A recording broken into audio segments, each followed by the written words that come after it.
벌써 2021년 마지막 달입니다.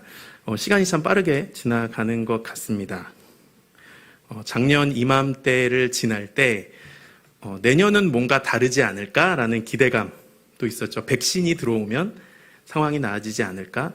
백신 접종률이 올라가면 나아지지 않을까? 계속하는 기대감은 커지는데 현실은 그렇지 못한 것 같습니다. 오늘 뉴스를 보니까 아마 다들 보시고 좀 놀라신 분들도 계신 것 같은데 확진자가 7,000명이 넘었다라는 뉴스를 봤습니다.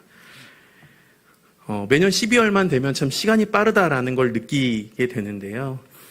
요즘에는 코로나로 인하여서 아무것도 안 한 것 같은데 벌써 12월이구나라는 생각이 더 많이 드는 것 같습니다. 제가 이제 성은교회에 부임하면서 처음으로 하는 작년 설교여서 어떤 말씀을 전할까 굉장히 많이 생각을 하다가 저희 아들이 이제 영유아부에 있거든요. 예배를 드리고 왔는데 아마 선물을 받은 것 같아요. 이렇게 노란색 근데 버튼을 누르면 이제 그 말씀에 곡조가 붙어서 나옵니다. 그 이름이 뭐죠? 네. 그런 걸 받아가지고 왔어요. 그래서 우리 아들이 가장 좋아하는 말씀, 좋아하는 말씀이라고 하니까 이게 겨우 이제 4살 아기인데 좋아하는 말씀이니까 너무 거룩한 것 같고요.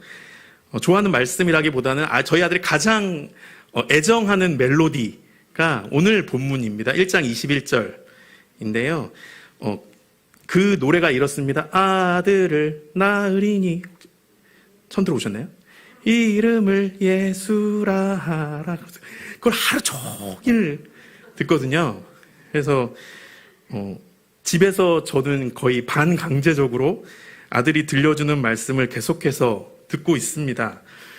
그러다가 12월이기도 하고 또 성탄의 계절이기도 하니 우리 아들이 반강제적으로 계속 들려주는 이 말씀을 가지고 예수님이 이 땅에 오신 이유, 예수님이 이 땅에 오심에 대한 은혜를 함께 나누면 좋겠다라는 생각이 들었습니다. 제가 오늘 이제 수요일 날 설교하고요. 2주 후에 수요일에 한 번 더 설교하게 되는데요.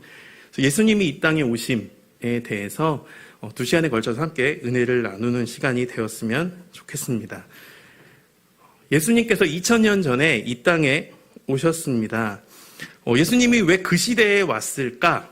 학자들은 당시의 역사적인 상황을 보면서 이래서 예수님이 오셨다라고 그런 이유들을 발견하기도 합니다.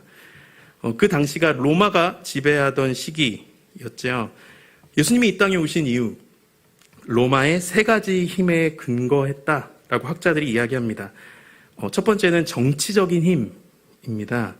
유럽 지중해 지역, 그 지역이 로마로 인해서 통일되었죠.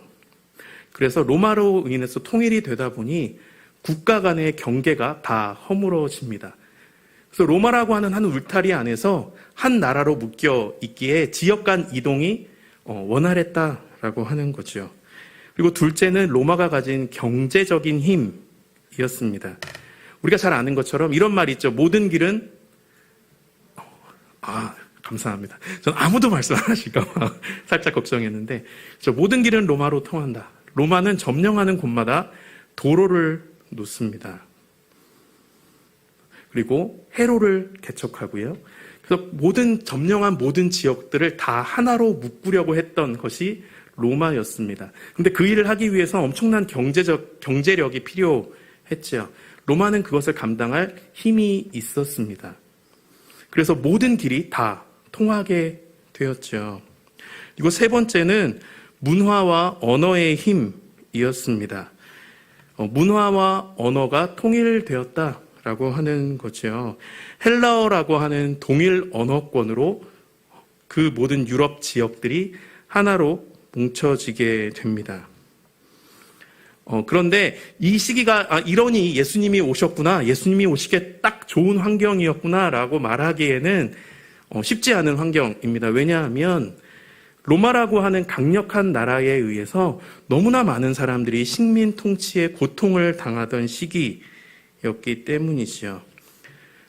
그래서 제가 이 이야기를 하는 이유는 로마의 통치가 정당했다.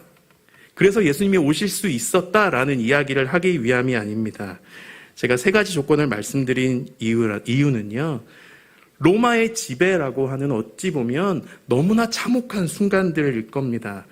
우리도 일제치하 35년의 시간들을 배우고 또 영상물들을 보면서 그 시간이 얼마나 고통스러운지 우리는 너무나 잘 알고 있죠. 제가 이 이야기를 드리는 이유는 가장 힘들고 어려운 그때에도 여전히 우리 하나님은 일하고 계신다라고 하는 겁니다. 가장 비참하고 힘든 그 시간에도 여전히 하나님은 우리를 향한 구원 사역을 이루어 가시죠. 그때에 우리 하나님은 이 땅에 구원자 예수님을 보내주십니다. 아무런 희망도 없어 보이는 그때에 가장 강력한 희망을 우리에게 보내주셨죠. 어찌 보면 지금 상황이 그러한 상황인지도 모르겠습니다. 코로나19라고 하는 팬데믹이 지금 온 세계에 창궐하고 있죠. 특히나 최근에는 오미크론 변이라고 하는 것도 등장하면서 우리나라뿐 아니라 도대체 이게 어떠한 영향력을 나타낼 것이냐, 온 세계가 관심을 기울이고 있습니다. 그럼에도 불구하고 이 상황은 너무 힘든 상황이야, 너무 비관적인 상황이야, 우리의 일상이 회복될 수 없는 상황이야 라고 비참해만 할 것이 아니라 그럼에도 불구하고 오늘도 여전히 일하고 계신 하나님, 그 하나님을 바라보는 우리 모두가 되었으면 좋겠습니다. 설교를 준비하면서 10년도 더 된 기독신문에 실린 한 칼럼을 보게 됐습니다. 그 제목이요, 이렇습니다. 신약에는 성탄절이 없다라고 하는 칼럼이었어요. 그 총신신대원의 김상훈 교수님이라고 하는 분이 계십니다. 제가 신학대학원 다니면서 그 교수님 그 강의를 참 많이 들었었는데요. 그분이 쓰신 칼럼을 보면서 신약에는 성탄절이 없다라고 하는 칼럼을 보면서 참 많은 생각을 했습니다. 그리고 오늘 전하고자 하는 말씀도 그 칼럼에 기반해서 전하려고 합니다. 예수님이 오시기 전, 그러니까 구약이죠. 구약에는 성경에 많은 절기들이 나옵니다. 초막절, 유월절과 같은 우리가 너무나 잘 알고 있는 그런 절기들이 나오죠. 그런데 구약에는 성탄절이 없습니다.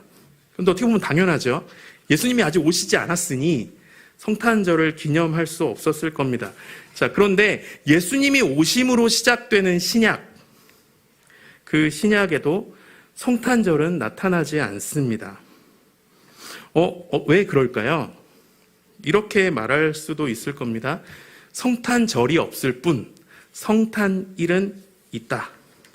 예수님께서 이 땅에 오신 날, 그때는 분명히 있죠. 그러나 주님께서 오신 것을 기념하는 절기, 그것은 신약 성경이 강조하고 있지 않다라는 겁니다.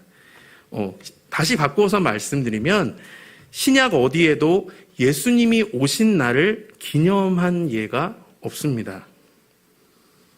그래서 왜 그럴까? 우리가 유추해 볼 수 있는 건 예수님 자신이 자신의 생일을 기념하려 하지 않았을 거다라고 하는 겁니다.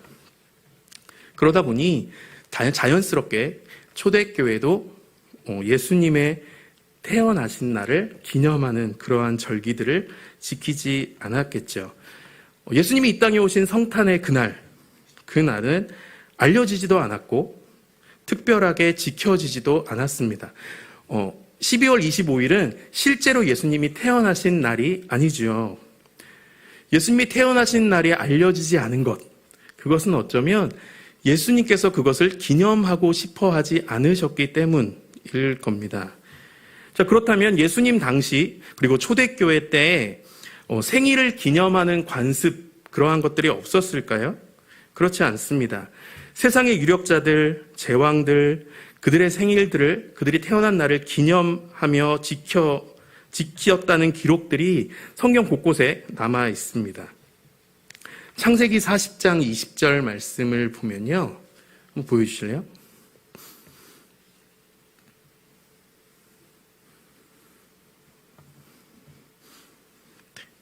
창세기 40장 20절 말씀을 보면 바로가 그의 생일을 기념해서 잔치를 베풀었다라고 하는 말씀이 기록되어 있습니다. 그리고 우리가 지난주 금요일에 말씀을 들었죠. 욥의 자녀들, 그들도 자신의 생일을 맞아서 자기 형제들을 다 불러서 잔치를 합니다. 그러면 구약시대에만 그것을 지켰을까요? 그렇지 않습니다. 마태복음 14장 6절에 보면 우리가 너무나 잘 아는 말씀이죠. 헤롯의 생일, 그리고 그 생일을 축하하려 자신의 딸이 춤을 추고 그 딸에게 세례 요한의 목을 선물로 주는 그 사건, 우리는 너무나 잘 알고 있습니다. 생일이 될 때 그 생일을 기념하고 잔치를 베푸는 것은 당시에 세도가들, 유력자들이 했던 모습들입니다. 자, 그런데 신약의 예수님의 탄생을 기념하는 날을 기록하고 있지 않다라고 하는 이유는 바로 그분은 세상의 유력자로 이 땅에 오시지 않았다라는 거죠. 권세 있는 가문의 사람들, 그들과 다르게 일반 서민들은 자신들의 생일을 기념하여 지키지 않았다라고 합니다. 그래서 예수님이 자신의 생일을 기념하지 않았다라고 하는 것은 나는 세상의 유력자들과 같은 길을 가지 않는다라고 하는 자기 선포일 겁니다. 우리가 잘 아는 것처럼 힘없고 평범한 목수의 가정에서 예수님 태어나셨죠. 태어나는 그 순간에도 한없이 낮은 구유에서 태어나십니다. 그 구유라고 하는 것, 가장 낮고 낮은 곳이지요. 사람이 눕는 곳이 아닙니다. 짐승이 눕는 곳이죠. 가장 낮음과 가난함을 우리에게 보여줍니다. 그것이 그저 우연히 그때에 호적을 해야 돼서 많은 사람들이 몰려와서 방이 없었기 때문에 어찌어찌 하다 보니 그곳에서 태어나실 수밖에 없었던 걸까요? 지금처럼 야놀자 이런 인터넷 사이트가 없어서 요셉이 예약을 못해서 빈방을 찾지 못했을까요? 그렇지 않습니다. 예수님은 이 땅에 오시는 순간부터 내가 왜 이 땅에 왔는지 우리에게 보여주고 계시지요. 헤롯가의 유력한 가문도 아니고 로마의 유력 가문도 아닙니다. 그분의 생일은 누구에게도 기억되지 않습니다. 예수님 당시에도, 그 예수님이 부활하신 이후에도 그 누구도 그 날을 기념하지 않았습니다. 예수님이 기념하시지 않았기에 그 누구도 기념할 수 없었을 겁니다. 물론 예수님이 하늘로 승천하시고 그 지나지 않은 얼마 이후의 그때에는 예수님을 믿는다라는 것만으로도 죽임을 당하는 그러한 시대였죠. 그러한 시대를 살아가면서 예수님이 태어나신 날을 성대하게 지키고 기념한다라는 것 불가능했을 겁니다. 하지만 서신서나 성경, 신약성경 어디에서도 성탄절에 대한 언급이 없다라고 하는 건 단순히 그 시대가 그러했고 그럴 수 없는 상황이었으니 우리는 하지 않았어의 의미는 아니었다라고 하는 거죠. 주님께서 생일을 지키시지 않으셨다. 당시의 세속적인 부유들, 힘 있는 자들, 그들과 같아지기를 원치 않으셨다라고 하는 거죠. 바로 마태복음 20장 28절에서 말씀하시는 것처럼 예수님께서 이 땅에 오신 이유를 우리에게 분명하게 말씀해 주시는 것과 같습니다. 우리 같이 한번 읽어볼까요? 마태복음 20장 28절입니다. 자, 시작.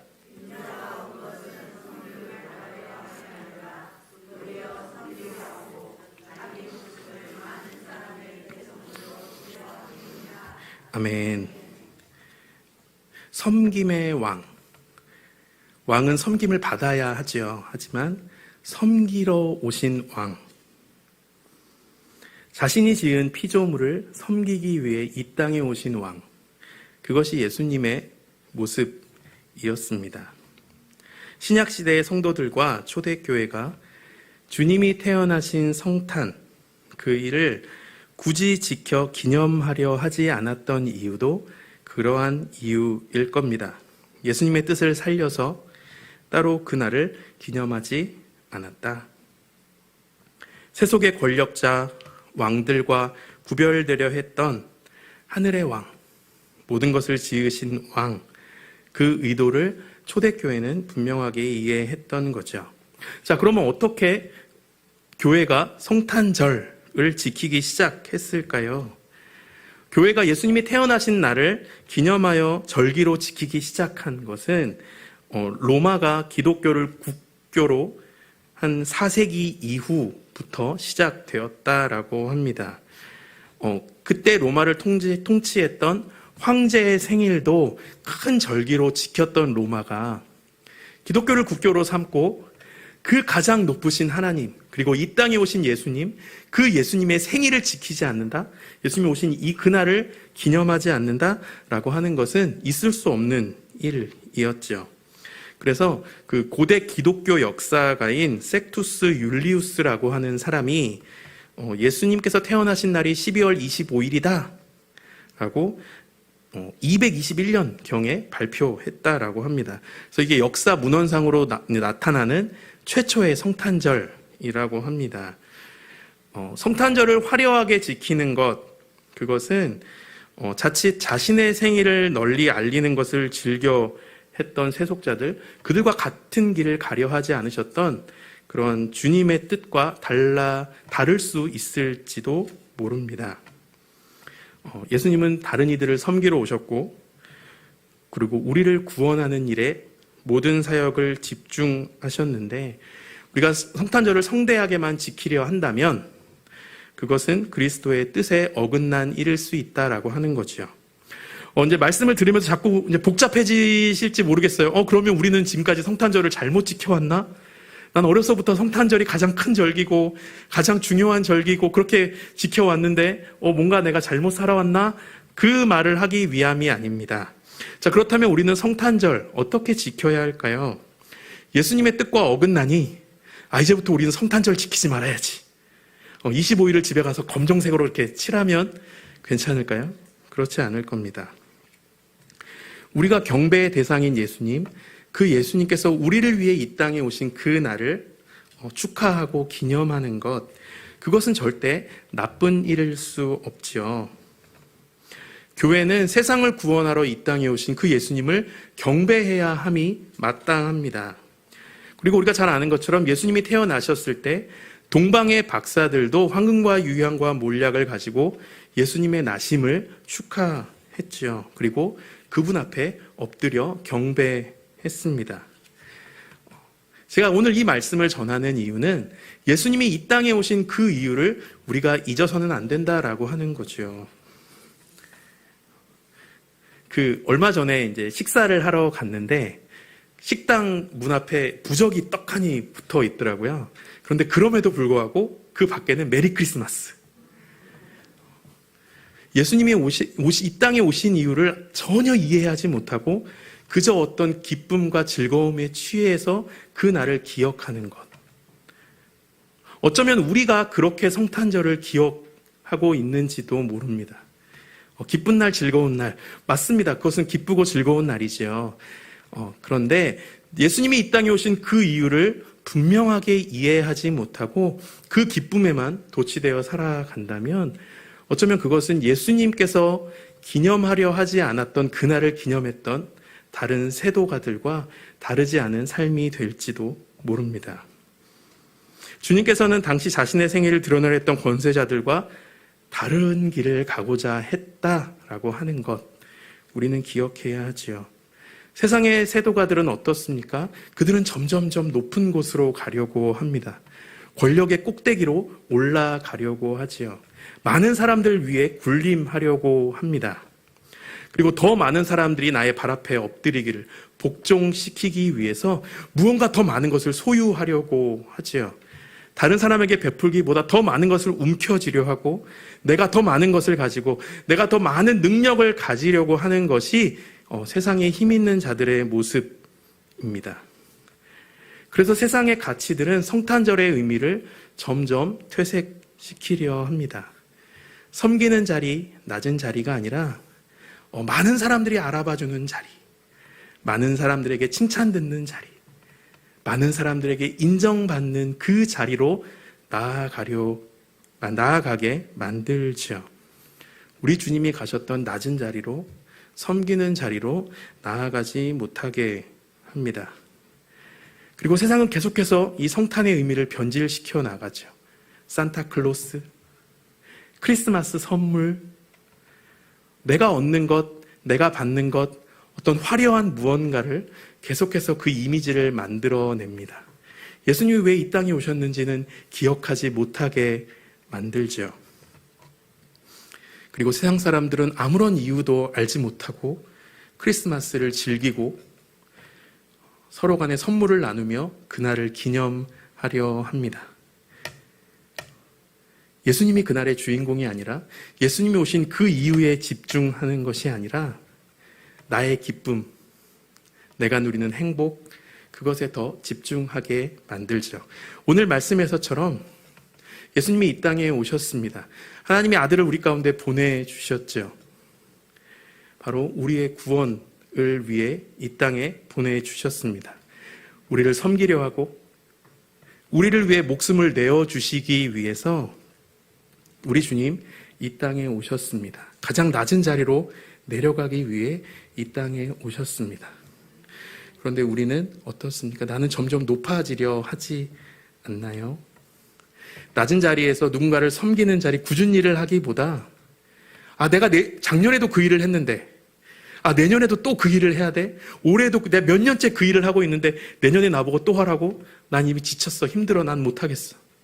다른 사람들도 해야지. 왜 나만 해? 라는 생각들, 그런 생각들이 어쩌면 우리 가운데 계속해서 생겨나고 있는지도 모르죠. 악한 사탄 마귀는 우리에게 와서 계속 속일지도 모릅니다. 이제 그만해도 돼. 너 충분히 했어. 다른 사람을 위해서 너도 비켜줘야지. 라는 어쩌면 그런 듣기 좋은 말들로 우리를 속이려 할지도 모르지요. 하지만 예수님은 포기하지 않고 묵묵히 낮은 길을 가셨고 우리를 위해서 베풀어 주시되 자신의 목숨까지도 아끼지 않고 모든 것을 다 베풀어 주셨습니다. 예수님은 자신이 드러나는 것이 아니라 세상을 섬기는 사역에 집중하셨죠. 예수님이 죽으시는 그날의 사건들을 우리는 분명히 기억하고 있습니다. 사람들은 조롱했고요. 예수님을 향해 침뱉었고 욕했습니다. 심지어 어떤 이들은 돌을 던졌죠. 그리고 어떤 이들은 십자가에 달리신 예수님을 향하여서도 네가 진정 하나님의 아들이라면 내려와 봐라. 그러면 내가 믿겠다. 우리를 위해 죽는 그 순간까지도 예수님을 조롱했습니다. 하지만 예수님은 아랑곳하지 않으셨죠. 묵묵히 그 길을 걸어가셨습니다. 낮은 자리로, 다른 이들을 섬기는 자리로 나아가셨습니다. 예수님이 이 땅에 오신 이유, 그가 오신 이유는 낮은 자리로 가기 위해, 다른 이들을 섬기기 위해 이 땅에 오셨다라고 하는 것. 그렇다면 우리도 섬김에 집중해야 할 겁니다. 내가 얼마나 했든지, 누가 나를 알아주든지 그렇지 않든지 그것이 아니라 오늘 주님이 걸어가신 그 길이라면 나도 묵묵히 그 길을 걸어가겠습니다. 기쁨과 즐거움이 없다 하여도 나는 묵묵히 오늘 하나님이 기뻐하는 그 자리를 걸어가겠습니다. 라고 하는 것이 예수님이 이 땅에 오신 이유를 기억하는 우리의 삶이 될 겁니다. 우리가 그렇게 성탄절을 기억할 때, 그렇게 기념할 때 진정한 구원과 축제의 자리가 바로 될 것입니다. 우리만의 기쁨이 아니라 그 기쁨을 나누며 함께 그 기쁨을 누리는 그러한 시간들이 될 것입니다. 오늘날 교회 안에, 내 안에 있는 성탄절 문화 어떻습니까? 나와 가까운 사람들만 누리는, 그들과 선물을 나누며 맛있는 음식을 나누며 교제하는 그러한 시간들로 보내고 있습니까? 주님은 세상을 섬기러 오셨습니다. 그 예수님을 기억하며 지키는 이번 성탄절이 되었으면 좋겠습니다. 세상을 구원하러 오신 그 예수님, 그 아기 예수의 순수함과 진실함으로, 거짓이 없는 그 참된 섬김으로, 우리를 향해 베풀어 주신 그 놀라운 사랑으로 온전한 복음과 믿음이 넘쳐나는 2021년 12월 성탄절이 되기를 바랍니다. 또한 그러한 섬김의 자리로 우리 주님께 더 가까이 나아가는 그런 우리 모두가 되기를 원합니다. 우리